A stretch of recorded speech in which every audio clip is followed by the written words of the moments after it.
Welcome back to Of Gods and Game Masters.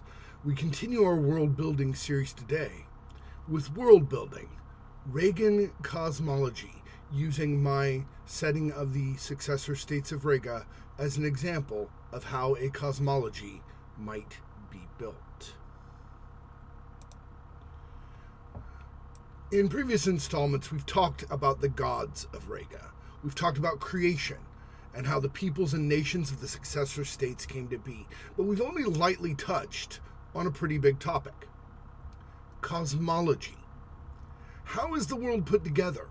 What is the afterlife like? What other planes and dimensions touch the world of Telus? This sort of thing can be a very big deal in a fantasy setting and drive all sorts of plots. You can have people have beliefs about it that may or may not match the truth, and the truth may be unknown or unknowable. In Rega, the truth is mostly known, at least from the gods' point of view. The existence of the planes in general is verifiable. Magic can be used to reach at least some of them. So what are they? And perhaps, more importantly for our purposes, how did we decide? Maybe the first thing to do is figure out what the cosmology's for. What do we want it to accomplish in terms of a fantasy setting? Here's a few things it can help explain. Where do fiends come from? If you have demons and devils and the like, they have to be somewhere, and usually that's not the main world. Where do celestials come from? Same thing. If the gods have servants like angels, etc., where are they? For that matter, where do the gods themselves exist if they're not in the main world? They can, by the way, and that choice has some serious implications to consider. Is there a place between these worlds, a transitive plane, as D&D calls it? More than one? How do you get from one world to another? Where do ghosts exist? Elementals? Fae? Is there a singular spirit world right next to ours where ghosts, elementals, and the Fae live when they aren't messing with us? Or does each have their own place? Are these places on the way to the place the fiends or celestials live? Or maybe even the fiends and celestials just have part of that big old spirit world staked out. Where do people go when they die? Do they travel through someplace like the ethereal or the astral on their way to heaven or hell? Are the ghosts there? Are the ghosts souls, or are they something else? Your cosmology can give in-world explanations for physical laws that in our world would be explained by science. They don't have to be scientific in your fantasy setting. Obviously, looking at least a little sciencey is good if it's a sci-fi setting, but there still might be alternate planes like hyperspace or the warp. These things are important for necromancy, for summoning magic if it exists in your campaign setting, for travel magic. Maybe it uses one of these planes to move through, like Dungeons & Dragons uses the astral for planar travel and sometimes teleporting. Or how it uses the shadow plane, now called the Shadowfell, for a different kind of transit, and the ethereal for yet a third. If you have aberrations or eldritch horrors, where do they come from? Is that different than where fiends come from? How? Why? In some cases, you might want planes that correspond to moral alignments, like the Dungeons & Dragons alignment chart. Now that we know what they're for, how do we decide what we have? Like everything else I do in this kind of world building, I suggest taking inspiration from real-world mythology and tweaking it to suit your needs, rather than trying to reinvent the wheel.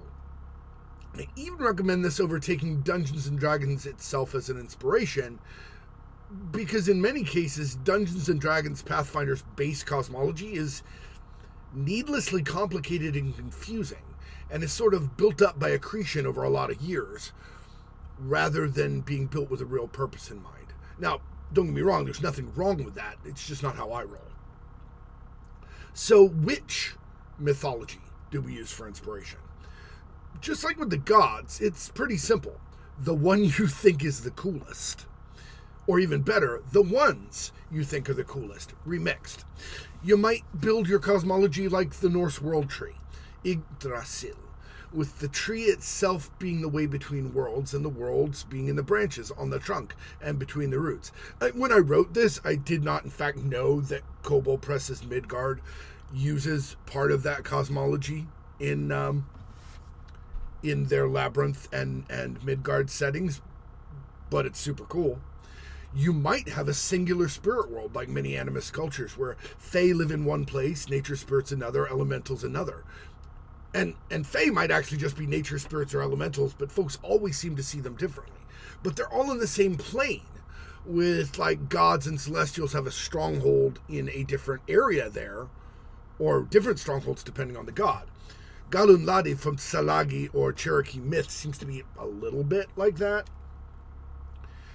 In the case of the successor states of Rega, the overall feel of our mythology is Greco-Roman flavored, though the gods come from many sources, and the setting itself is like 11th century Europe. So I'm going to be working with a kind of mix and match from Greco-Roman influences, Christian influences, and even a little Mesopotamian. We've already established in my setting through various means that the gods live on a great mountain called Eula Dei. This got established in the Gods of Rega collection, but you can check the Regan articles section on my website for most of the context. We also know from the creation myth that there's a definite outside to creation, and that the gods built the sky as a kind of wall to protect their creation on the inside. We know that there's an underworld where the sun and the sun god go at night, and where mortals go for their afterlives, or at least to be judged. Combining that with our inspirations, let's set up Eula Dei, the realm of the gods, as basically the pinnacle of heaven. It's a mountain in the highest sky, and a fortress against the threats from outside creation, much like Asgard's wall in Norse myth. Tweaking it a bit with some medieval ideas, maybe there are 7 heavens, each attuned to a particular virtue.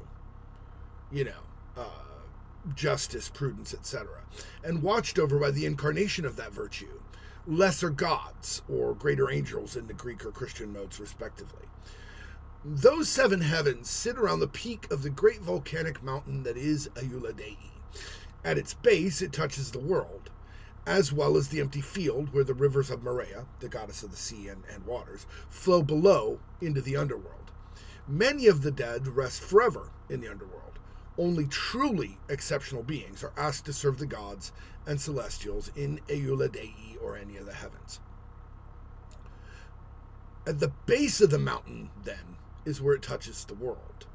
Now, this isn't exactly literal, as there isn't one particular mountain in the world that literally leads up to heaven. But any mountain could. That base is actually firmly planted in the spirit world that sits beside the physical world, that connects all the realms above and below. That spirit world is the place of all spirits, from ghosts to fae, and nature spirits if they're different, to elementals, although they do tend to reside in different areas of that spirit world. Ghosts stay here only if they have a reason to avoid moving on, sometimes to avoid judgment, sometimes to finish something in the mortal world. Most ghosts in the successor states of Rega are, in fact, the souls of the dead. Speaking of above and below, heaven is metaphysically above it and in the sky. It's close to the outside of everything, but it's strongly defended. That distinction's important, as we'll see soon. As for below, well, just below the mortal world and the spirit world is the underworld. It's not a place of judgment, and it is a place of judgment and for some punishment, but it's not hell. Any punishment fits the crime and is not eternal. Most folks just have boring afterlives or get reincarnated. To get to the underworld, one goes metaphysically west, where the sun goes down. This involves being taken to the sea by the god Favonius, the west wind, then across the sea by the goddess Maria, to be delivered unto the sun god Solus in the underworld for judgment. From there, they go to the punishment or reward that suits them.